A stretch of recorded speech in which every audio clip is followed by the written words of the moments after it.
study tool for you. And if you happen to print that out, I'd like you to pull that out right now. I'm having trouble getting this to open up. And I'm just going to show you the things that I think is really nice on this for study purposes, for you to learn the fetal monitoring script. Does everybody have your paperwork printed in Gina? Yes. Okay. Anybody else have anything that needs to get handed in right now? Okay, bring that to right now, and I'm going to send somebody to the office. But she's under the gun right now to get all this stuff by 3 o'clock to drive paperwork. Norma needs it. Yeah, you want some of this? Take a look at it. You have an iPad, pull it up. You share. If you have a cell phone, maybe you can pull it up. You have a record to look at. I just can't get it to open it up. I'll turn it in. Will you? You want over? I'll do. Thank you so much. No problem. That's all. Anything else to turn into Gina? And it's hospice paperwork and St. Joseph paperwork. If you're going to hospice or St. Joseph's Maternal Fetal Testing Center or the Mother Baby Assessment Center. Okay? Okay, so this is the PowerPoint. It's called Intrapartum Fetal Surveillance. It's actually from Chapter 18 of the book. But what I really like about this, I had printed this out a while ago, and then I just never had put this on Blackboard. I don't know why. But I think it will help you to study, and that's why I loaded it today. Okay, the second slide after the title, it's giving you pathologic influences on fetal oxygenation. And basically when we were talking about the fetal monitoring, the variables, late decelerations and early deceleration, and I was giving you reasons why these variables occur. This basically gives you the 5 reasons in a nutshell on this first slide, which is maternal cardiopulmonary alterations. So that would include supine hypotension, for example, uterine activity, if mom's uterus is being hyperstimulated too much by contractions, placental disruptions, that would be like the placentas pulling away from the wall of the uterus, for example, and then interruptions in umbilical flow, that's the cord compression, and then fetal alterations is the fifth one. And that's alterations in the fetal heart rate tracing.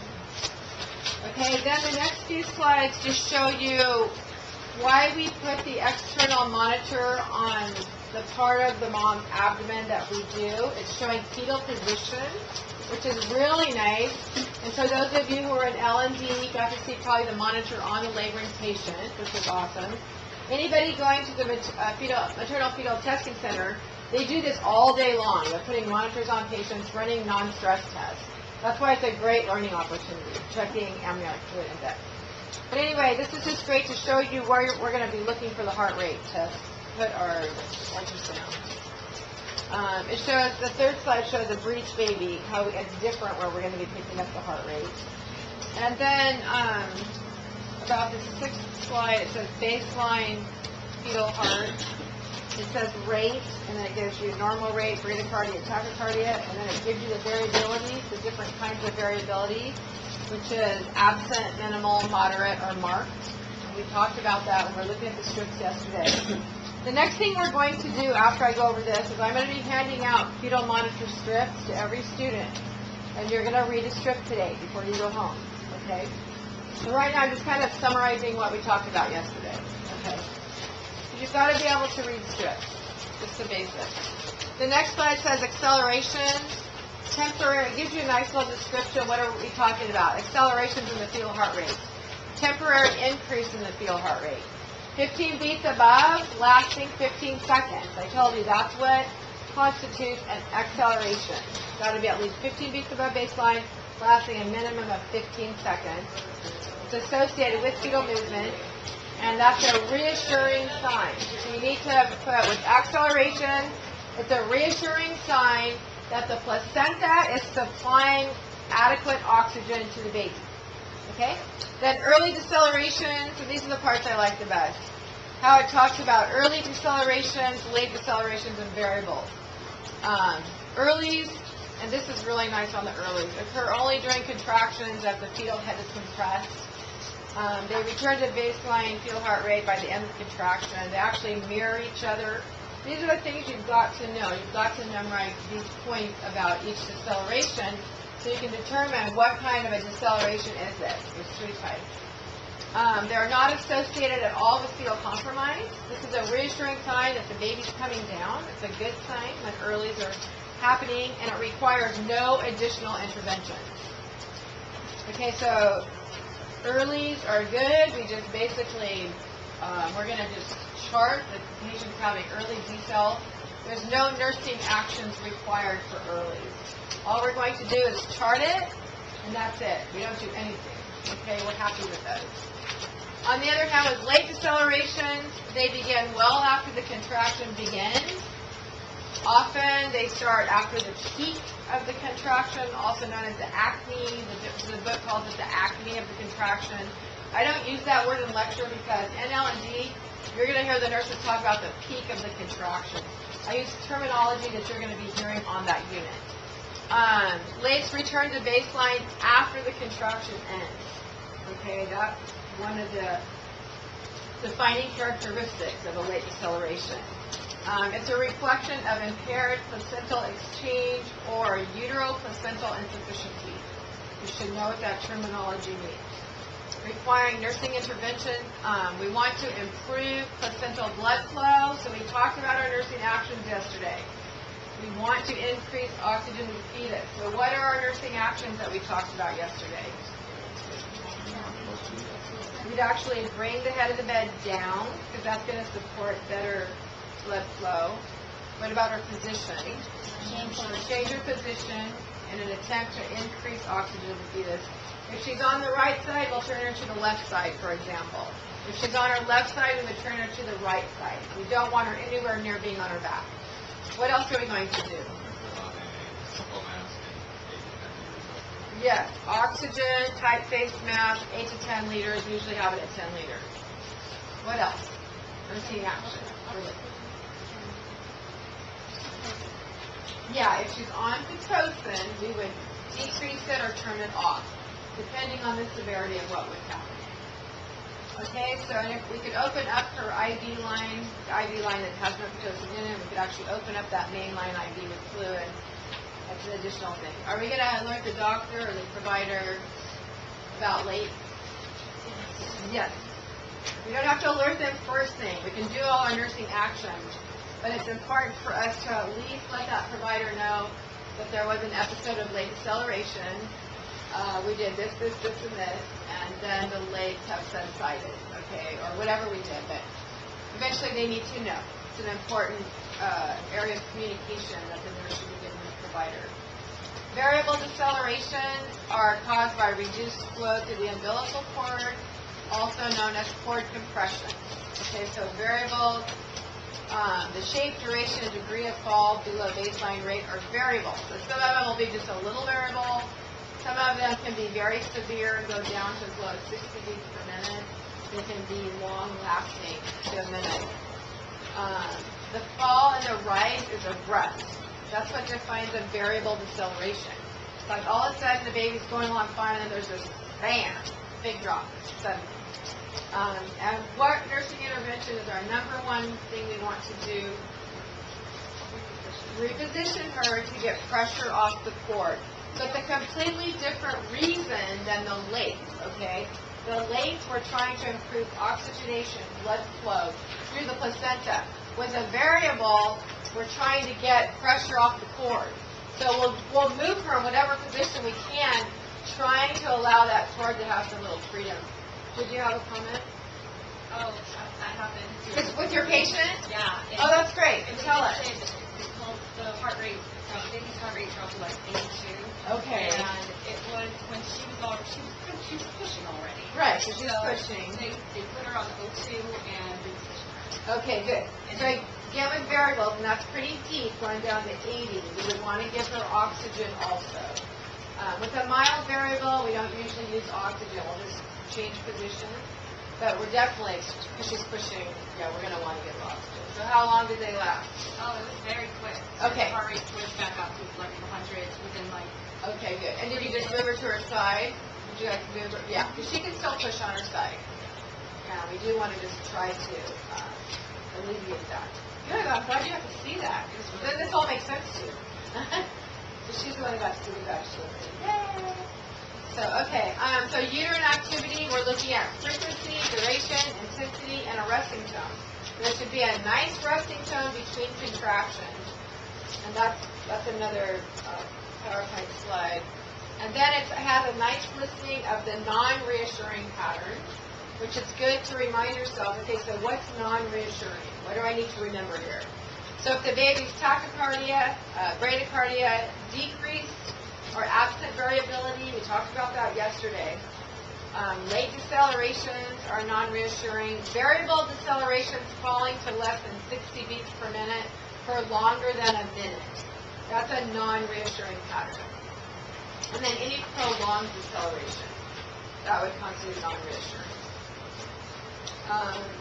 They have a slide showing how to get, once the baby's born and the baby's been having lots of details on the strip, many of the pediatricians will say, can you get me cord gases? You might even get to see this, hear this said. So getting cord blood gases, we're going to get that off the umbilical cord, and we're going to draw those. I've drawn a million, not a million, but a lot. I've done a lot of cord gases on patients that were, the babies were really stressed during labor.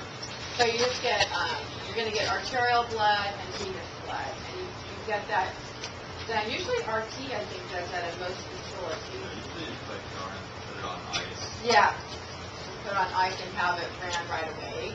And then that will guide, if the neonatologist is transferring that baby into the NICU, that will guide their care, going to gases. So that's just what this picture is. If you're wondering, what is that all about? But it's just showing how we're going to draw this in. And then responding to non-reassuring fetal heart rate patterns. This is a great slide also. I really love the way they put these together. Identify the cause of the pattern. Evaluate for probable cause. You want to try to figure out, okay, what are causing these accelerations. We're going to want to evaluate maternal vital signs always when we have something going on with the heart rate. We want to definitely assess maternal vital signs. And then identify if we have a prolapsed cord, which would require an emergency cesarean section. Hopefully you won't see that, but in a way I wish you would, because one of our students did get to see that in clinical about 2 semesters ago. He's like, you're right! And what I told him happened, because once there's a prolapsed cord, if you're the nurse that discovers that, you basically go in, you're checking, you're palpating the baby's head, pulling the cord, but you're going to keep your fingers that are holding the head up to the best of your ability off the cord. The patient is rushed back to the OR. You're there holding. You basically go under all the drapes. When they put the patient on the table, you're holding the head up. Basically, you're buying time for that little fetus to get some extra oxygen to prevent brain damage. That's what you're doing. And you hold that head up until the surgeon says, okay, you can let go now. But I've done it a few times. We've all had our turn doing it. If the residents are on duty, because I worked with a lot of different residents, different hospitals in Kaiser. So yeah, you're going to do that, and you'll see that. And it's just, you're just trying to allow oxygen to get to that baby before they get the baby out to emergency C-section.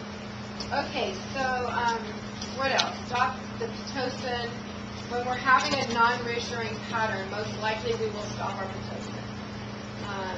If the pattern's not that bad yet, and we really don't want to stop it completely, we might just back it down in half. Okay, but we're going to reposition our patient to the best of our ability to, whatever's going on. With variables, you might even have her go into knee check. We've done that many times. These variables, where she actually goes on all fours in the bed to try to get pressure off that cord. Okay, that's just to try to prevent a C-section from happening. That's our goal there. Okay, and then responding to the non-reassuring patterns, it's got a really nice, the last slide just basically explains pretty much what I was telling you what to do. So anyway, that's it. It's just a great, I think, study tool. That's why I loaded it up. So we're going to go ahead and look at strips right now. I'm really, I feel blessed by God that this nurse gave me these strips. Because to get your hands on real strips, it pretty much takes an act of God. The way I got these is they had no idea who they were. What happens is sometimes things don't get labeled properly.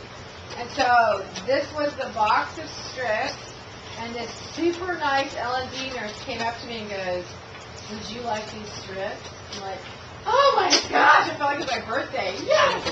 So since then, that way I can give you guys a strip to look at. You can actually look at a strip. We can talk about it. You can actually read a strip right now. So yeah. So I'm just going to give you a section of a strip. Normally what we do is we'll read about 30 minutes of a strip.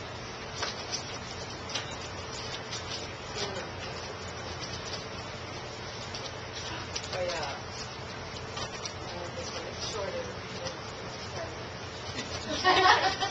Yeah. Oh no, this is. That's just more. Yeah, I know. It's just right.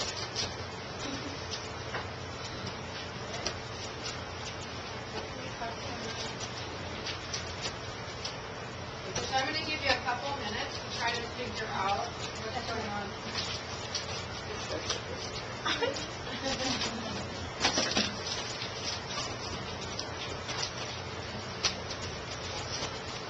And these are part of the medical record. Otherwise, it's really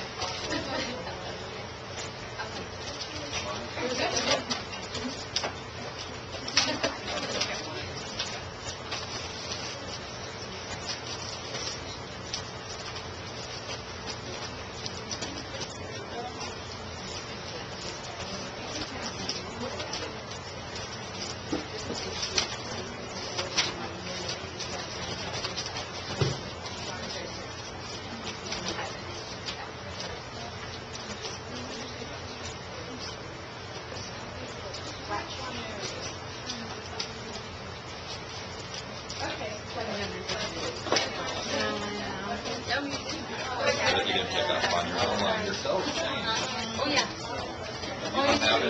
Oh, I'll give it to you. I'll text you.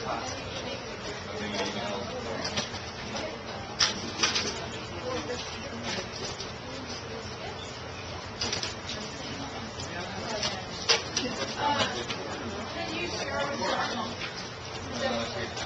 Yeah, and then you can make it collaborative. Nursing is all about collaboration.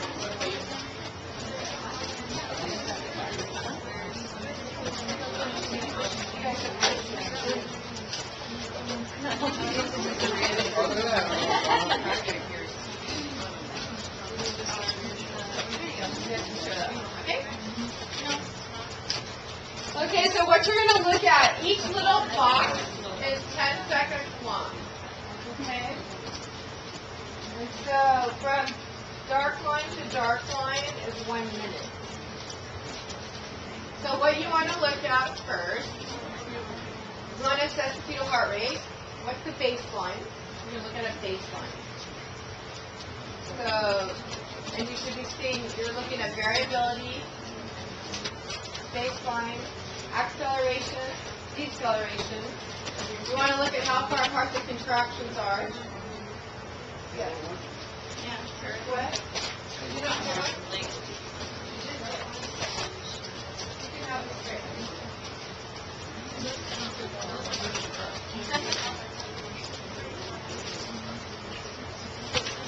So you'll be charting, if you're charting on the strip, you're charting the baseline.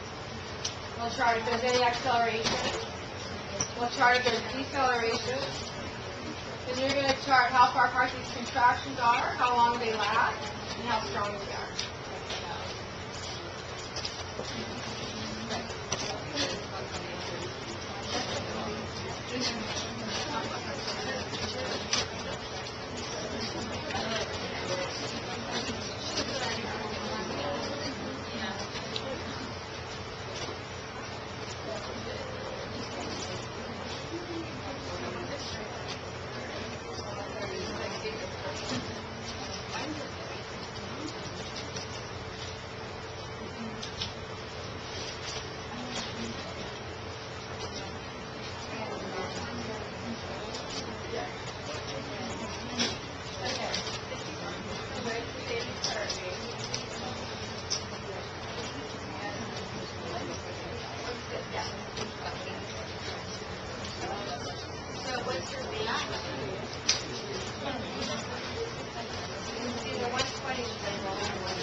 You know what's going on?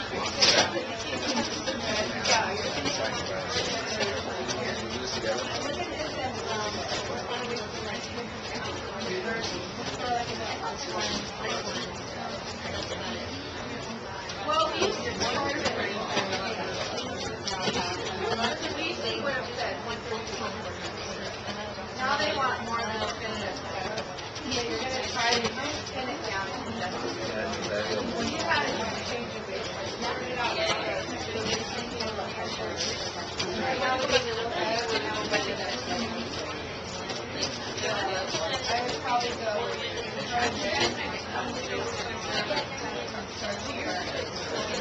so now I just need that one.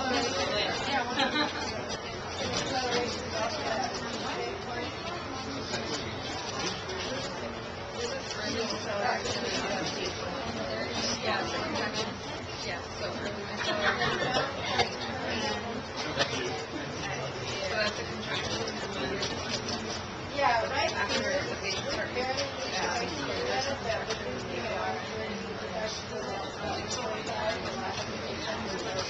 that would count.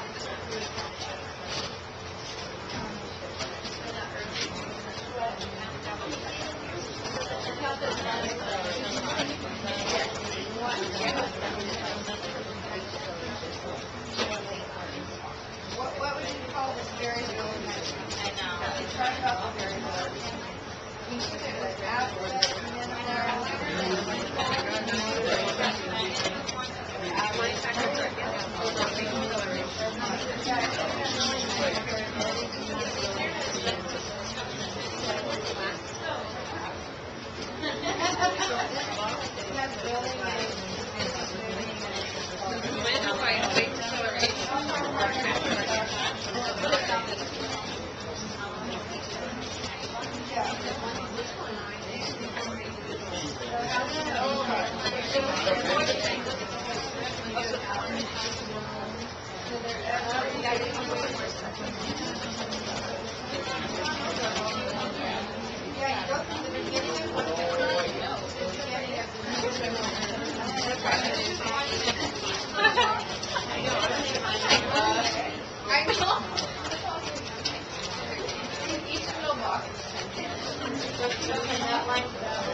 Like yours?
Come on, man.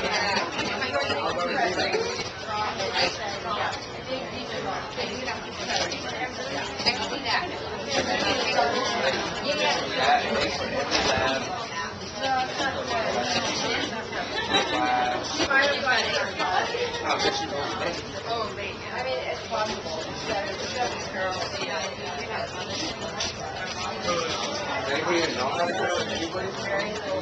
Minimal variability.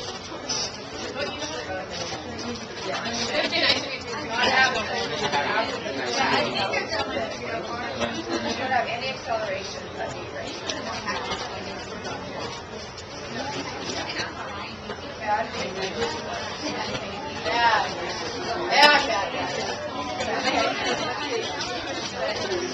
Oh, wow.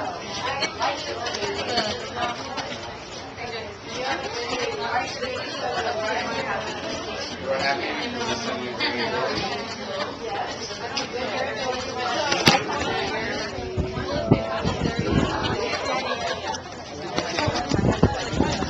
Oh, there's something I really want to show you guys on these work. This was part of the Okay, I'll send it.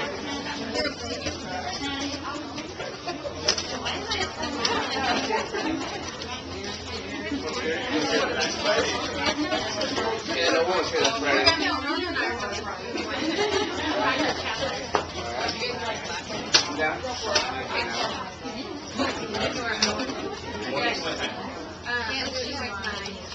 Is there any? Oh. I have to go to my friend the immigration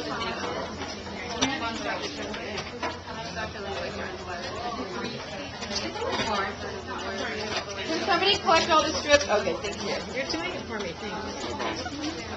practice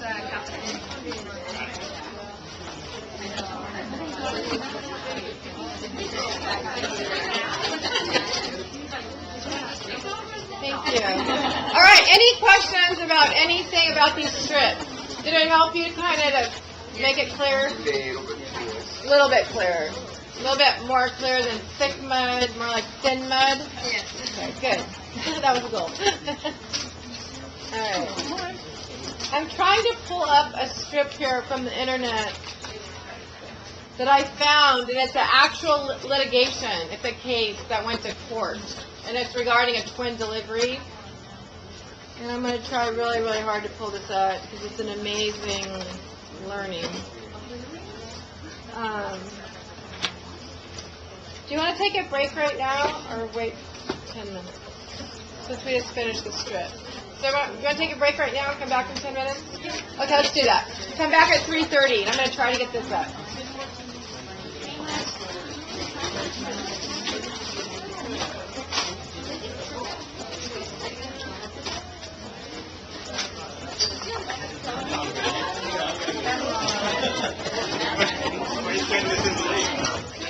Who's the best computer wizard in this class? Aha! I am the Merlin. Yes. Are you? I'll help you though. Well, maybe you can just help me troubleshoot. I'm trying right now to pull up something from the web.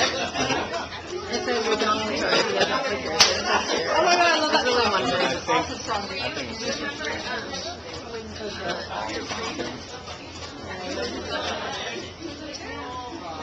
This content cannot be displayed in the frame. I usually do it in a new window. It's often YouTube. Oh, it's a YouTube.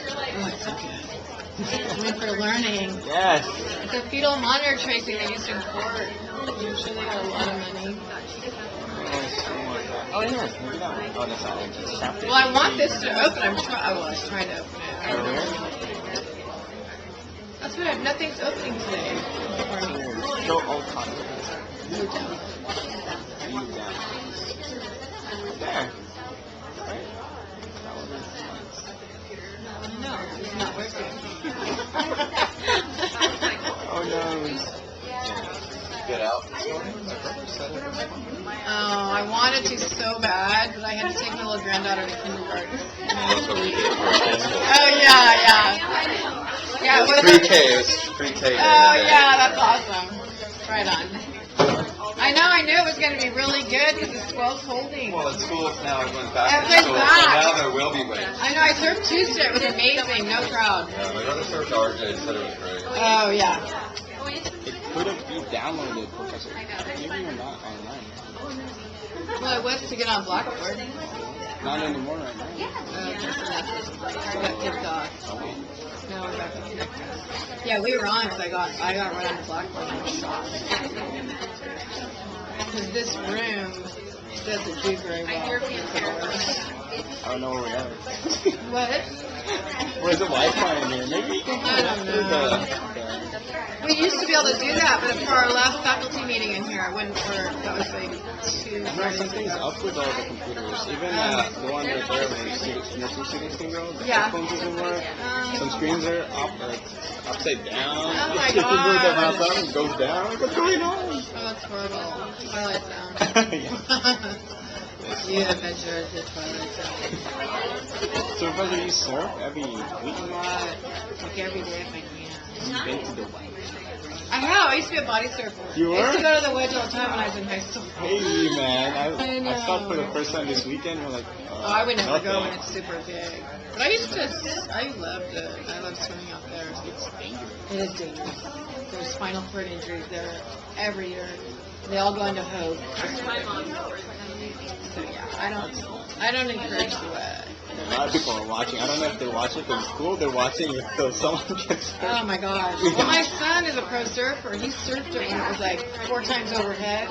In there? Yes. And I'm so glad I didn't know he went there that day. I didn't know until afterwards. But it made the front page of the Register Him? dropping through this giant thing. I looked at the paper. I go, oh my gosh, it's Brad. I can't believe it. Yeah, I should show the class. I'll show the other Yes. ones. Frame Yeah. it. Is it framed? That would be. No, probably should frame it. So your family is surfing. Yeah. My husband. I surf a lot though with country gals, but my mom's a nurse. You have a group of surfers. Yeah, we call ourselves the pod.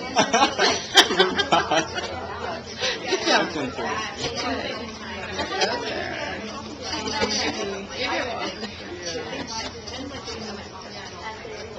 I wanted to open up the postpartum adaptation.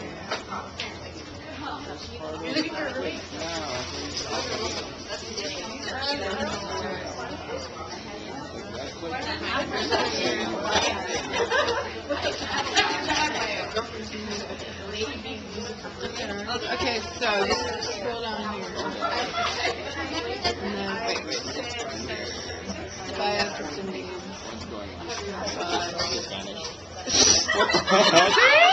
Not me! It is not you.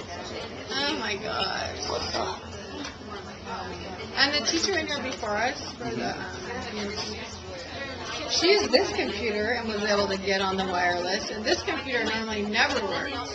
So maybe I should. Try it. Maybe if Firefox will work with this one. Okay, well, yeah, try it. I got mine.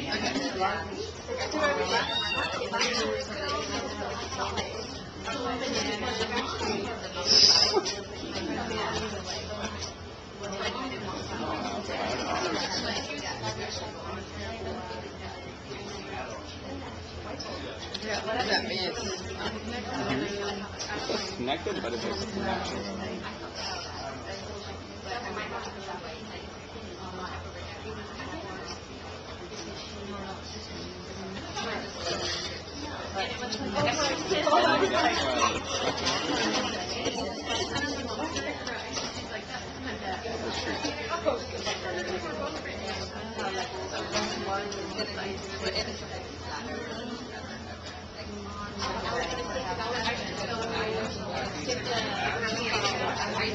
You know, the website always has problems opening an external website. If that makes any sense. So what I do is I'll copy the URL put on the thing. But I think it's just the security of Blackboard has gone up since we were here. When you try to download a document, open another login. So I think it's like a virtual private network or something. I used to work in networking. So yeah, Sure guy. come here. He's a network guy. And then it's not a kill that, kill this. Router. Skip. That's what I got. You show on the website? Yeah, I should just try. What?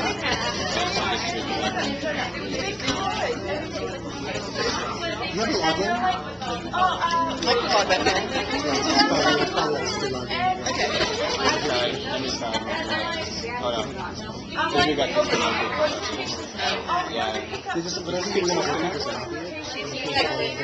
What's their last name? I know the last name of the fish. I don't know what it, I'm not like, It's really frustrating. They made it too good. It's too secure now, yeah. Yeah. Even the ones that listen to the headphones. Yeah, it's pretty easy. You know, I'm allowing connections. When we were in transition, I had to tell them about a movie and then they told us about Connecting. Connecting to the network. Oh, really? That's amazing. Connecting longer than we do. I'm gonna walk away. Yeah. Well, I have another thing we can do if it's not going to work. Yes. Okay, Professor, we're here. Oh, okay, good. Well, Okay, we were go done. back down. The main thing I wanted to watch really bad was this.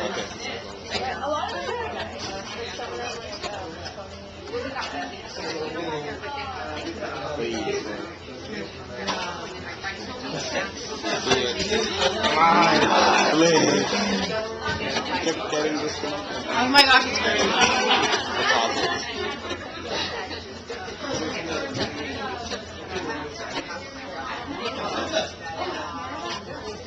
I can't even believe this is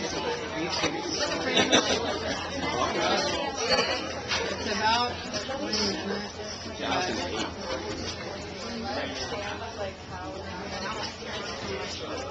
I'm afraid to pause it. Yeah. You guys, if you just pay attention really quick, we got this to work momentarily. This is a real strip. This is twins being monitored, and this is litigation. This is a legal case that somehow this is on YouTube, and I found it. But it shows what's happening nursing-wise. And you can see both babies originally were doing well, and now all of a sudden we're seeing late deceleration on baby B with this contraction. Mom is pushing. She's close to delivery. Here's a big, deep bradycardia in baby B. And now it says, okay, so 17:05, we're having some major fetal distress. We're losing the signal. This is really bad for a court. Yeah, question? Okay, watch. So first baby's out right here at 17:06. So now we're going to we only monitor baby B. Baby B's left. But look at how low this baby's heart rate is. And I just want you to see how many minutes this baby's heart rate is down prior to delivery. So the cord prolapses for the second baby. Fetal heart rate 61/74. First vacuum, so they're doing vacuum attempts because of vaginal laceration, which is not uncommon with vacuums. Second vacuum attempt, we still see this baby's heart rate. This is a huge bradycardia.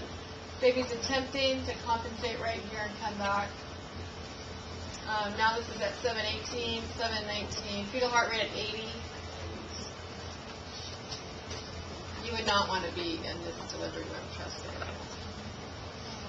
First page to labor and delivery. I don't know what happened to the doctor after the first baby was out. I mean, I don't know what happened here. But every time I watch this, it just kind of makes my skin crawl because I did this.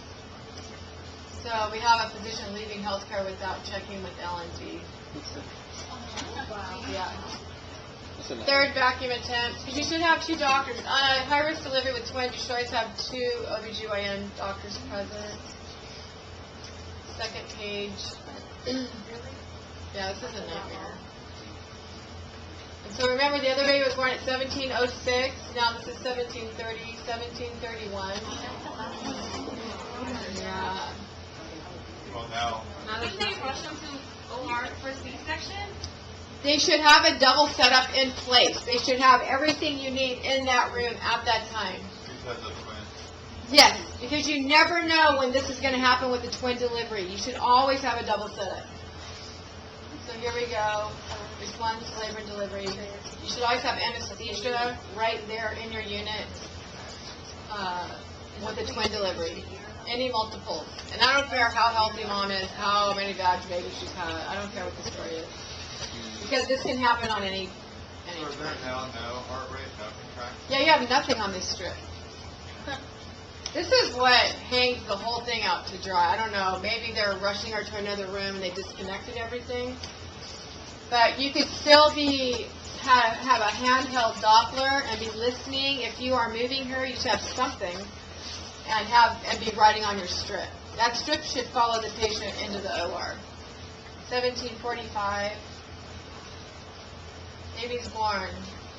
1744. Apgars 2 and 2. It's really sad. So this baby, if the baby does survive, the baby went without oxygen. How many minutes? And we know that we were always told 9 minutes. You have 9 minutes on a prolapse cord to get that baby out without brain damage, and that we could do it. And any good unit, any good L&D unit can do that because everybody jumps together, works as a team. That's when they do that classical incision. It's the quickest way to get into the uterus and get the baby out. That's what they do. That's what you do to save a baby. But anyway, that's on YouTube. The link to that, if you want to watch it again, it's under exam 1. Anyway, isn't that? It's really sad. But it's a real strip, and I just thought it would benefit you. So we're going to move on to postpartum, and then I'm going to have you actually do a case study. In groups again, we're going to do a little more group work today, rather than fall asleep watching a PowerPoint presentation. Because it's hot in here and we're all tired, right? I want to try to get you thinking. Which one? Oh yeah, I could pull up. Yeah, good idea. There's one, if I can get this to open up again. If you have,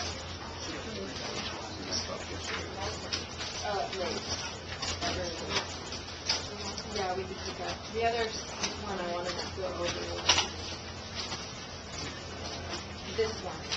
This one right here. This is really small. I'd like to talk about, if you guys printed out this PowerPoint with the strips right here, there's just 2 slides on it. Yeah. And then the other one is that. These are just really nice patterns, actual patterns, showing you exactly what's what. And then yesterday, yeah, we can finish off. I was on variables. Yeah. I need to traveling. I don't think I have it. Okay, so I'll just look at yours. Okay, so with variables, we kind of covered it already on the other one. Just look at yours. Where we were yesterday. We start with variable, severe variable decel with this slide, with a really deep variables going down to 60. So if we have a patient having severe variables going to 60 and we cannot get these things to change, we can only let these go on so many minutes before your baby's going to become completely acidotic. So if these severe variables continue, we would do a C-section for these. Okay, just so you know that. This would constitute operative delivery, okay? Severe variables that we cannot seem to get to stop happening.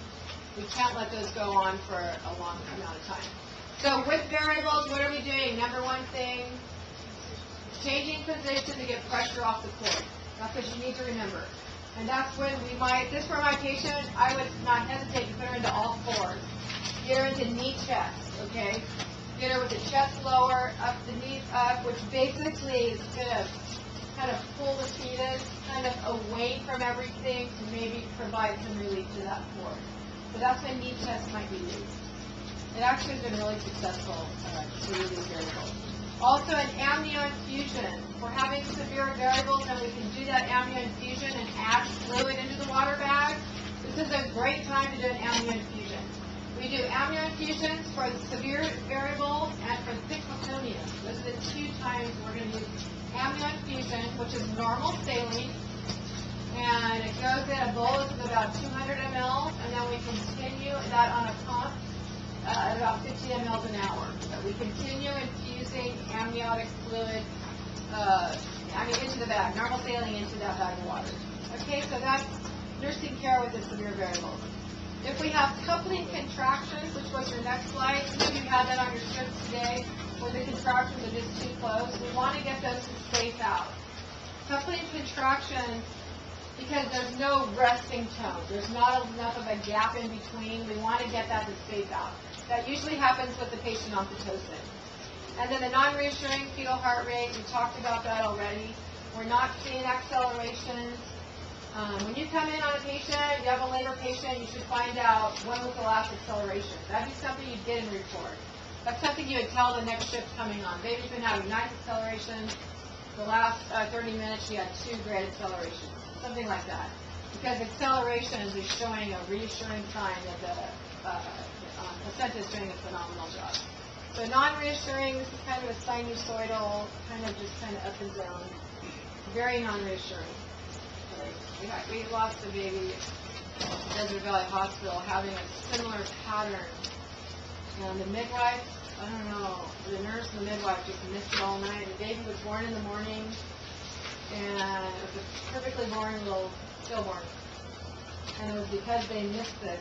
And for me, because I was a high-risk L&D nurse background, when I looked back at the script, I couldn't believe they missed it. Like, she should have been sectioned probably after the first hour, because she had this crazy sinusoidal. What was happening is she was bleeding out internally, and nothing was coming out. There was no signs of actual bleeding, but the bleed was happening within the uterus, a slight abruption, and the baby basically bled out. So, anytime you're having any sort of a sinusoidal, you're going to be alarmed. Unless mom's had a narcotic. There are some narcotics we give mom that may cause a pseudosinusoidal temporarily from the head. But that's it. Okay, any questions on those? Okay, awesome. Okay, did everything we talked about so far make sense about fetal monitoring? Kind of?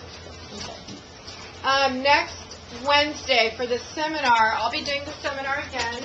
We're going to be covering stages of labor plus fetal monitoring. Please plan to come. We're doing those two together because we added the concept map seminar this time. So, that seminar is invaluable to just kind of, just for me just to reapply all these concepts to your thinking. We'll be doing a little case. We'll be going over strips again because it's going to be on exam 1, and I want you guys all to get the questions about these strips correct and understanding stages of labor and how that all. Okay, so the seminar is at 10:15 on Wednesdays. It's not in the regular room. We got bumped. Does anyone remember the number of that room we got bumped to?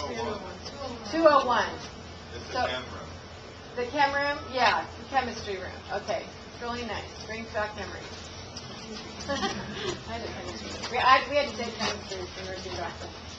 Okay, so I'm going to pass out, right now since we're having troubles with this, I actually brought this just in case. It's a postpartum case study. I'm going to have you work in groups of 4 or 5. And there are 8 questions to this case study. I'll give you 5 minutes in your group to come up with nursing interventions, and then we're going to go over this together. So everybody will get this. I want you to write notes. This is basically applying what's on the PowerPoint about postpartum care. Okay, the postpartum PowerPoints are really nice. This I think you can actually learn hard. Okay, yeah. That's what I would do too.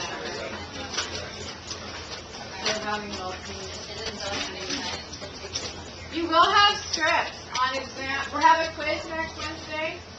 There will be at least one strip on the quiz, okay? So the quiz will cover all three types of details plus postpartum, okay? And the goal is, for all this, to pass NCLEX, okay? That's our goal. That's the question to students.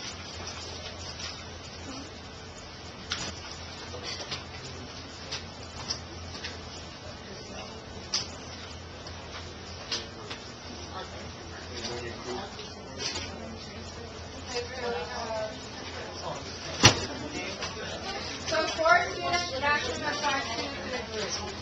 And if you'll just put your desks together, that's ideal. Like you 4 just face each other, that's ideal. And then like you 4 face each other.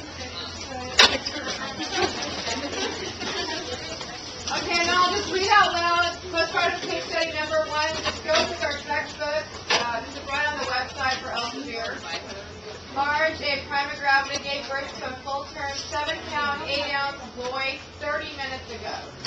Her placenta was intact and normal in appearance. Currently, her fundus is firm at the umbilicus and midline. Her lochia is moderate rubra with no odor and 2 small spots. A midline episiotomy was performed during the birth process.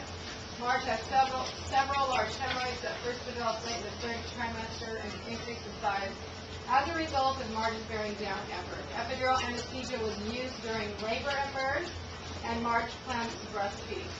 So I'm going to have this group do question number 1. Okay, this group, question number 2. We need at least 8 groups. I don't know if I can have 6 people in the group. Question number 3. Question 4. Question 5.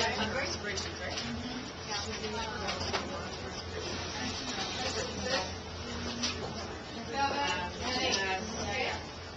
Okay, so yeah, 5 minutes, and then we're going to start going over this. I want you all to see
and then take it from there. Like you're talking about a string.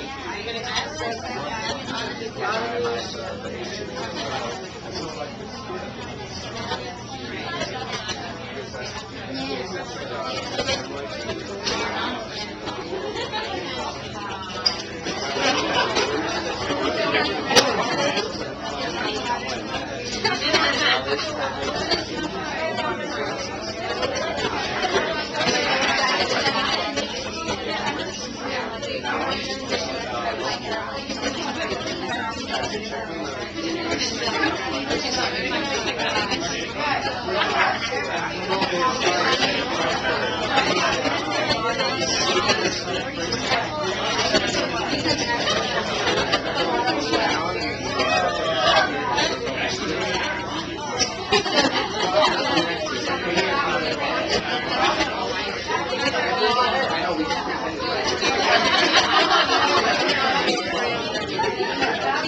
I would still be right away. I may be starting elementary. Okay, we're going to start.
Okay, so you guys, everybody take notes on your phones.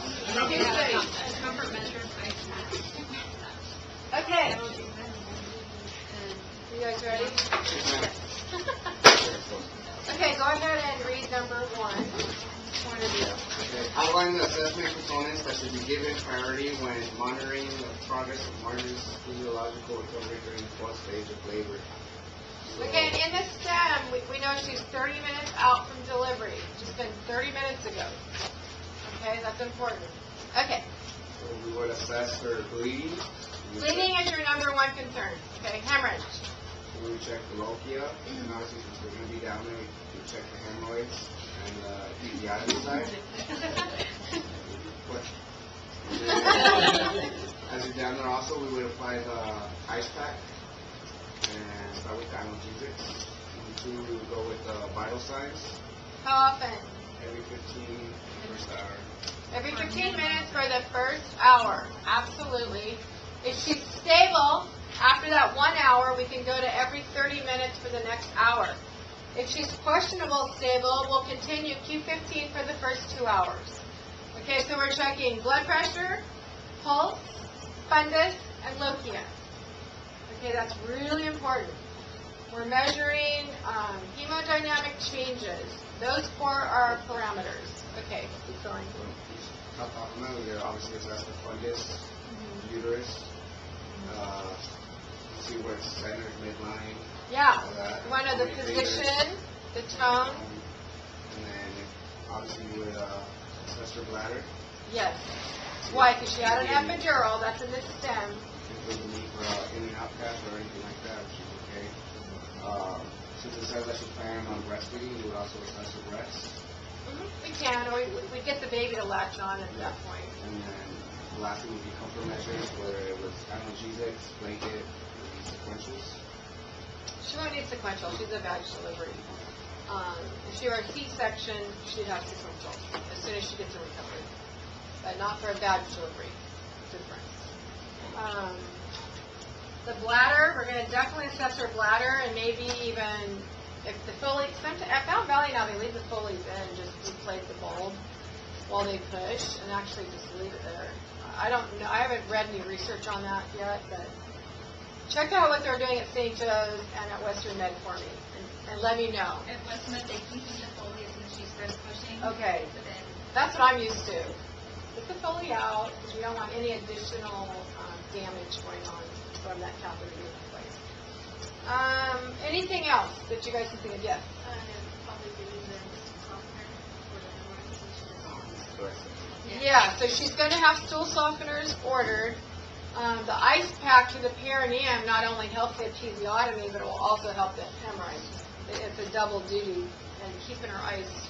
For the first how many hours? First 24 hours we use ice. After that we use sitz baths. Okay? They used to use heat lamps back in the old days, which was nice. To keep the air, you just want to keep it really dry, and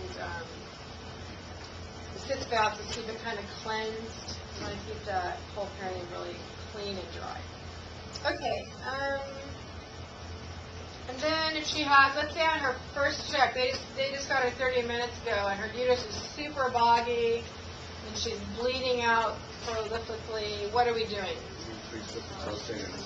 We'd open up her IV more because we have hit in that IV. We're going to massage the fundus until firm. We do never continuously massage a fundus. We massage and release, massage and release. If you continuously massage a fundus, it gets atrophy, okay? It's just the reverse of what you want. And when they're bleeding out on you, you just want to be like, but you can't. Okay, so you got to massage and release. Okay. Anything else? What about with the epidural? What else would be checking in relationship to the epidural? Well, you want to know the level. We want to know what? Level of pain. Yeah, if it's been turned down or where it's at, or if we're going to remove it, we would want to assess that too. Does she have movement? Can she move her legs? Can she move? Okay. We're going to be assessing that now with our vital signs. Can you feel? Can you move? Our goal is to get her back to ambulating as soon as possible. But with an epidural, it takes much longer. Okay? I think that's good. You guys did a good job. And use the Rita. Did you use the Rita? Redness, edema, ecchymosis, drainage, and approximation. Use bubble. Rita is another one. Rita stands for redness, edema, ecchymosis, drainage, and approximation. So that's another little acronym to help you remember to assess everything. Okay, number 2.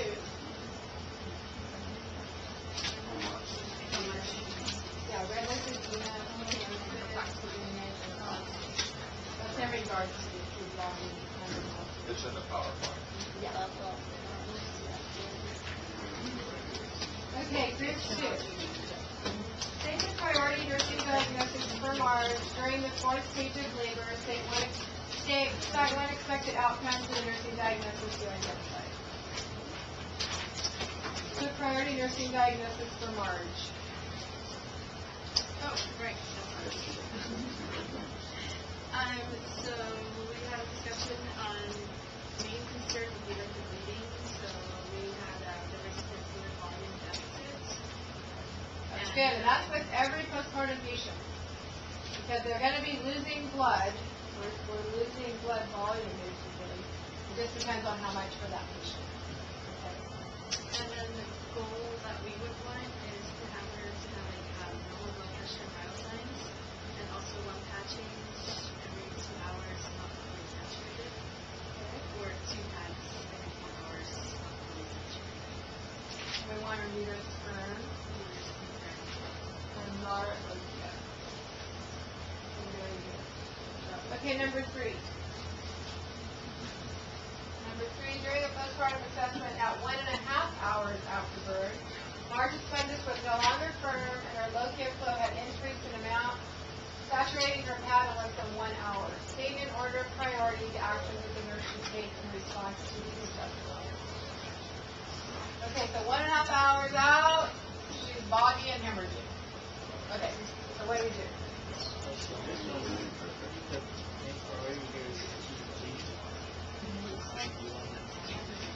Give me a little bit louder.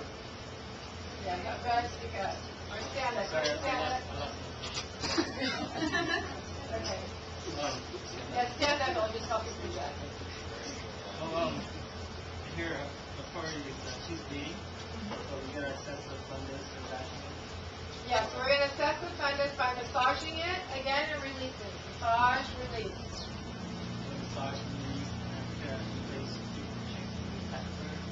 Yeah, we would change pads. We start off We basically, once the patient starts hemorrhaging, we're going to save those checks in case the physician wants to see how much blood. Never ever think that they might not want to see that. They're going to want to see when you say what your patient's bleeding, they want to see what you're talking about. So don't even think like that. Hold up this chest, put it somewhere safe. Okay. And you check your medication, check the oxytocin and nitrogen. Yeah, so now's the time we would give Metrogen on top of the infusing Pitocin. Usually Metrogen is ordered for heavy bleeding on basically the standard protocol orders for LND. So this is a case where we want to get the Metrogen. It's given IM, 0.2 milligrams IM. The only issue with Metrogen is if your blood pressure is high, we're not going to give it, because it's going to cause your pressure to go higher. So we need to know what our blood pressure is before we give a Metrogen injection. The other thing is we want to make sure, because if she's 1.5 hours, she's fine, now all of a sudden she's boggy and bleeding, it's usually because there's clots forming inside, they're getting bigger, and they're just causing this uterus to expand and make her bleed and be boggy.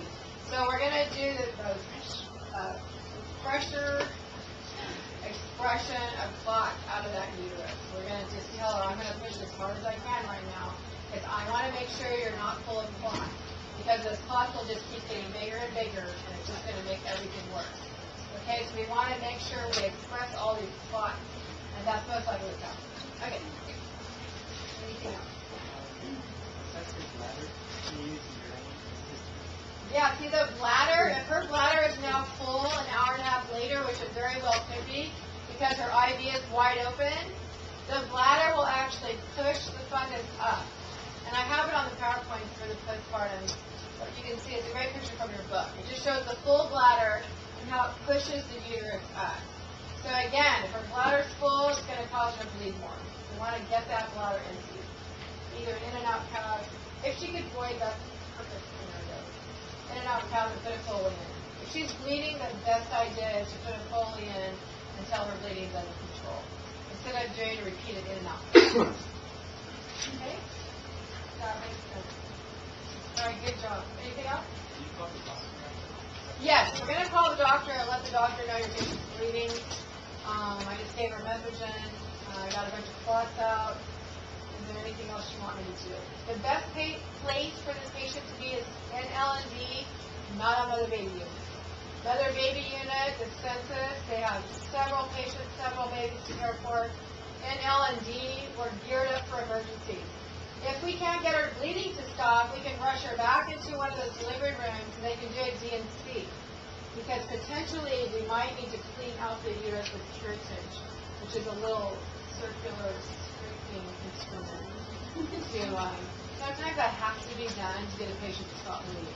But the point is, you're in L&D, you can get her right back. It's really quick. You have anesthesia right there, and you have everything going for you. If you're on Mother Baby Unit, this is happening, it's the biggest nightmare. They're not prepared for it.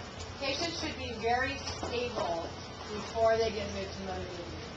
And if you're on Mother Baby, some of you went to Mother Baby Unit, you saw how many patients in nursing class. If they have one like that, that's just going to take all her time to go to Mother Baby. Okay, good job. Number 4. Are you guys number 4? Yes. Okay, go ahead and read number 4, and then Are you diagnosed with pain? can you just read the whole March showing the journey on the March complains of no pain. She tells the nurse that she does not know what hurts worse, her PPD oddly or her memory. State the nursing diagnosis is after the March complaint. One expected outcome and appropriate solution managed. Okay. So our nursing diagnosis is pain, and it can lead to the incision on the perineal area, along with memory. Our expected outcome is to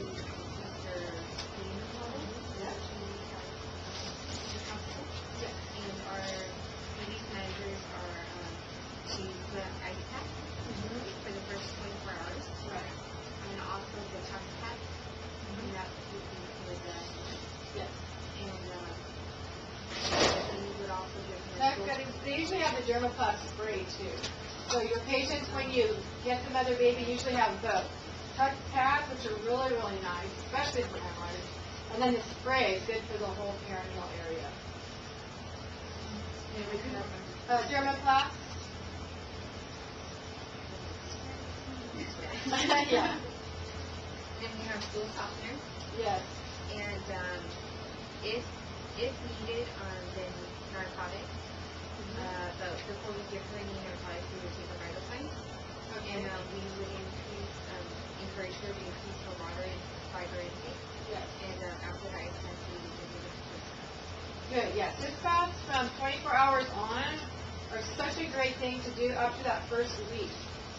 Especially when the hemorrhoids and the episiotomy and the whole perineal area is so traumatized. This bath tends to bring the greatest relief. The other thing we can do is tell mom not to sit. Do not sit. We want you laying on your side or get up and walk around the room. But try not to sit on that area because it's just going to make it get worse. Okay, so we get her to understand sidelines is going to be her best friend right now to promote healing to the area. Okay? Yeah, like a donut. Something like that to keep pressure on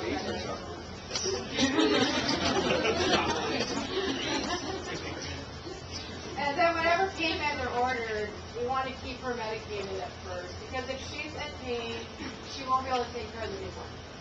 And we want her to be able to bond and care for the baby. Okay, number 5. Marge is very concerned about having her first bowel movement. I have hemorrhoids and stitches. It's going to be awful until I feel. Maybe I should hold back from having to be in for a few days until I feel a little less sore. Besides, I am sure that this will prevent my stitches, or that will prevent my stitches from ripping apart if I were until I begin to. How should the nurse respond? But we decided so that's you. No, we thought obviously in this situation it's a very traumatic thing going through labor, and so we want to be there and be with the patient and listen to their concerns and understand them. And then I think that the other groups have covered most of the things. We said give a stool softener, increase your water consumption, increase fiber intake, tugs pad for hemorrhoids, and the sideline or ambulate, and just also some general just self-care for the stitches and the peritoneal area. Yeah. What? Awesome. Hopefully not. The other issue of teaching for this patient and with many patients, anybody who's had a baby can relate to this. Because the last thing you want to do is have a bowel movement after you've had a bad delivery. Everything hurts so bad. But explaining to her that the stitches will not rip out. Okay? I know it seems like they could, but they don't. They're really strong sutures, and no matter what, they won't rip out. And it's just a little teaching thing to reassure the patient that no bowel movement is going to rip out your stitches. Okay, it's simple. But it's a real issue. Anybody's had a baby, right?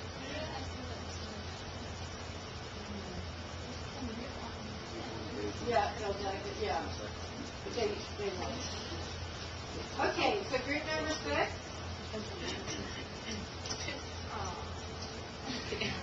Group 6. Marge and her husband are worried about having to manage and go home. You can be 40 hours.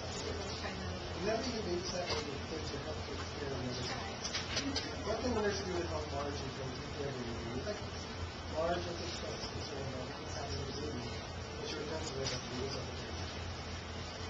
Pretty much just teaching. After care, when she was out of hospital, breastfeeding, having change, bathing, court care, circumcision, change of support the family. They want to promote them in their parenting skills. So everybody's in that same boat when they have that first baby. People are like, oh, what do I do? But we just want to promote, you can do it, you can do it. You're learning a lot, and you're going to keep learning. And the other thing I used to do, especially if I had a patient where it was just her by herself, and she's freaking out, I would try to round up support for her within around like family and neighbors, and just find out who can come over and check on her on a regular basis, and try to get that started before she ever goes home, knowing that you're going to have so-and-so you can call, or even the Leche League. There's different resources like that where we can have patients call. The Leche League is great with helping moms with breastfeeding. They are the breastfeeding experts, and they do home visits.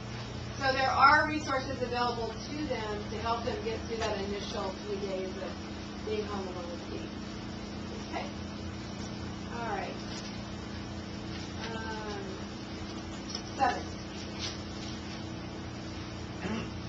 March tells the nurse one reason she chose to breastfeed is that she hates to use birth control. And breastfeeding means that she won't have to use any until she weans her baby at about 10 months. There's a lot of people who think that. Yes. Oh, this is a huge area of teaching. Yeah, because when you're breastfeeding, you're not going to have periods. You don't menstruate when you're breastfeeding. So a lot of patients equate that with birth control. But what they don't know, they're still ovulating. Aren't they after pregnancy? So is that true? Is my Yeah, there is a higher propensity. And I've had so many patients come in 9 or 10 months later and have those babies. It's true. and that was the thing I was told so many times is I thought if I was breastfeeding, I couldn't get pregnant. So yeah, this is a huge area of teaching. Is Okay, that part of teaching, like, I mean, the post-care, I mean, the sexual part, I mean, condoms and... well, it is in the delivery room. You'll usually will hear your provider ask the patient, "What are you going to be using for birth control?" Because basically, 2 weeks later, they're going to be as fertile as can be, and then get pregnant again. And so they usually write the order at that time if they're going to be on birth control pills or get the Depo-Provera injection, which is great. Or if they're going to use condoms. If they're going to use condoms, you're going to say, "Well, we'll see you next year." Yeah. I have some friends Yeah. that happened. They had such a hard time getting pregnant the first time. Right, they thought. They think, oh, it took so long to get pregnant the first time, Yeah. I don't need to worry. Right away. How long Right? does a couple have to wait after having a baby? How long do they have to worry? Wait. Wait. That's period. Oh, 6.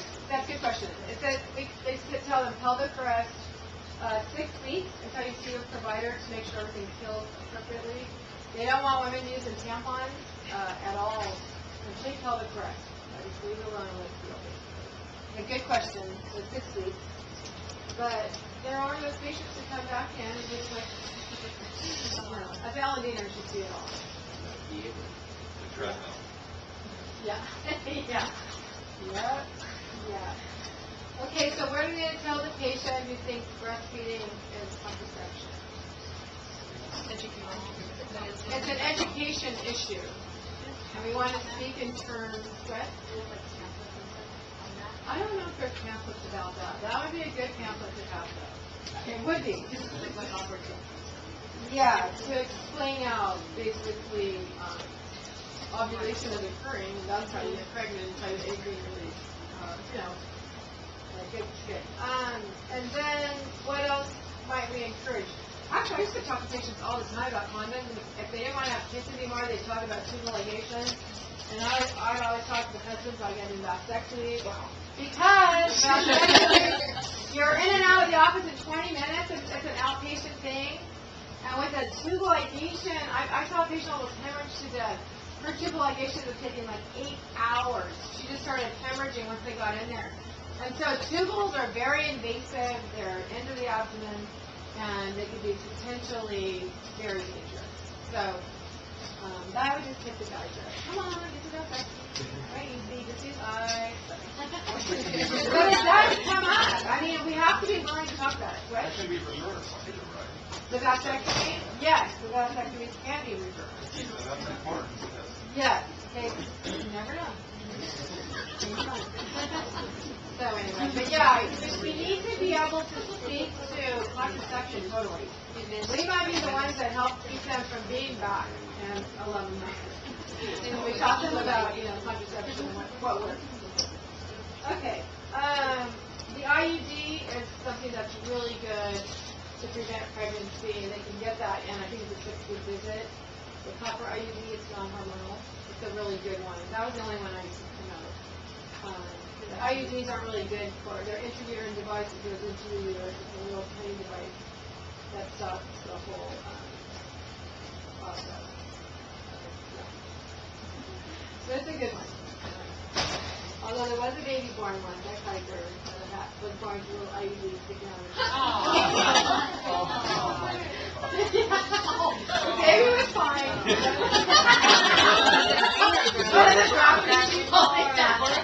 I didn't see it. I didn't know it. But that's rare. It doesn't really happen. When you work in an area long enough, you hear every hospital thing that happens. Okay. Oh, I know. The other thing is diaphragms are great. If the women want to make that. Diaphragms are great. So when we get to Module 5, we'll totally get into this whole contraception module. We'll be experts by the time you leave me. Okay, group number 8. Group 8. Okay, number 8. During a home health care visit 4 days after birth, Marge and Tim asked the nurse about postpartum blues. They relayed to the nurse that Marge has been feeling down since coming home from the hospital 2 days ago. What approach should the nurse take in responding to this couple's concern? So we encourage them to talk about it. Therapeutic interventions to satisfy basic needs of security, like the support groups, or And there are support groups. And postpartum blues is really common. That happens to most patients, to some degree, where they'll just cry for no reason or get kind of down. But postpartum blues, if that goes on past 6 weeks, chances are she has postpartum depression. And then that's something you need to see somebody. Yeah, they go on medication. It's not the only option, but it's an option. The other thing is to go back through these phases. There's phases that patients go through. The first phase, and you guys need to know these phases, is the taking in phase. And during the taking in phase, patients cannot learn any educational things, okay? The taking in means they're taking in care for themselves, okay? And depending how miserable they are with their episiotomy pain, their hemorrhoid pain, their breast hurting, their uterus involution pain, it's going to determine how quickly they get out of the taking in phase into the next phase. So taking in is a time where we need to take care of her. We need to meet all of her needs to the best of our ability. We need to explain that to her husband, that we need to be caring for her right now. She's not feeling good. And then the next phase is taking hold phase. Okay, so that's when mom can actually start receiving education. Okay, so it's up to the nurse to kind of assess her, like, where is she at? Is she still in taking in phase, which is normal, or is she now in the taking hold phase? And this will be on your test. I mean, taking in, taking hold phases is really important. And then the third phase is called the letting go phase. And that's when she's independent, interdependent. And she's taking on the role of mother now, along with her other roles. Moms wear a lot of hats, so the wife usually works. And now they're actually caring for a baby. So it's the taking on the mother role. It's what? The letting go is taking on the mother Yes, role. yeah, where they're operating man as well. and the taking hold was Taking hold is when they can begin to learn. And that's what we're going to see in the hospital usually with our patients. We'll see them in taking in, and then once they get the mother baby unit, that's when they're beginning to take hold, and they can actually start learning to take care of the baby. Right? They can kind of get their mind off of themselves and their own healing process. Question? Are there time frames, or is this just? No, it just depends on the patient. But it's just really an important assessment area for us. And depending on the patient, they might go home with taking in phase if they're that miserable. And some patients don't like to take in pills and want with the baby. What? Good question. Maybe with subsequent pregnancy, but this is, I think, the first. With the first one, I think they go through all three. Yes. Can you educate the patient before labor so you can tell, afterwards you're going to do these phases? And they can do a lot of that before. It's really better to be reading throughout the pregnancy all about how to take care of babies. Once the baby's there, it's a whole different thing. It's like, oh yeah, good baby. I did read something about this baby. You know what I mean? But anything that they dawn upon, yeah, during the pregnancy, excellent. Because that'll be a resource for them later. Yeah. Is there any like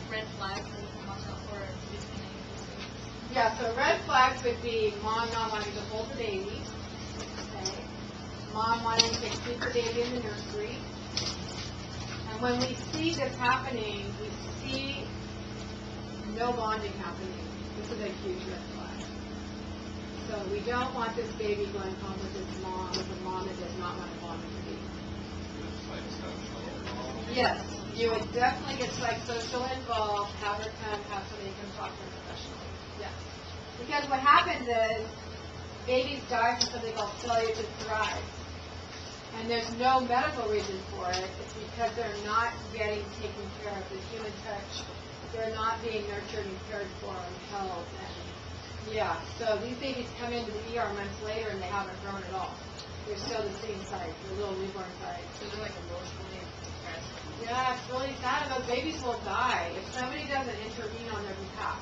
So it's up to us to make sure we're not just saying, oh, it's mine, she doesn't want to hold the baby. You know, we don't want to make excuses for her and enable her. We want to just kind of help zero in on it and get somebody to get and talk with her and get to the bottom of it and get help for her. There are other reasons, though, for failure to thrive, right? Well, there's, yeah, you're going to so learn it's about not everyone that failure to thrive is Right. not getting love. Yeah, yeah, there's two types. But I've actually seen the type, because I teach on child abuse too. I'll be teaching you guys on child abuse. But yeah, there are two types, and some of it's physiologically driven. But this is not. This is not at all. Okay, any questions about this whole postpartum thing? Look at your PowerPoint, which we could have gone over today somewhat if I didn't have all these technical problems. Because it will back up what this talks about. But I think doing an actual case study, I think you learn more doing this than just going over PowerPoint. Because we're actually applying what's in that PowerPoint. Okay, any questions about fetal monitoring or about postpartum changes? So we're going to have a quiz next Wednesday, vocab due. No vocab due next Wednesday. Just a quiz on postpartum and fetal monitoring. And there will be strips on this quiz. So you'll be identifying, or there will be descriptions of the strip. Then you need to know what nursing action do you take when you're seeing this strip, or when you're hearing this description of a strip. What do you do? Do you change your position? Do you give her oxygen? That sort of thing. Do you charge this? This is okay. Acceleration, like whether it's late or early, doesn't matter if there's a big drop in it or just that there's a drop in it. Good question. So with a late decelerations, it doesn't matter if they're big D cells or little D cells, we still treat them the same. With early, but just the head coming down, these are great signs that it's progressing. You do nothing, just chart it, we're happy. With variable, there's a sudden drop, and a drop, it flies back up to baseline. That's variable. We're going to change the position. Alright? Alright. Okay, guys, have a good weekend. Have a good clinical.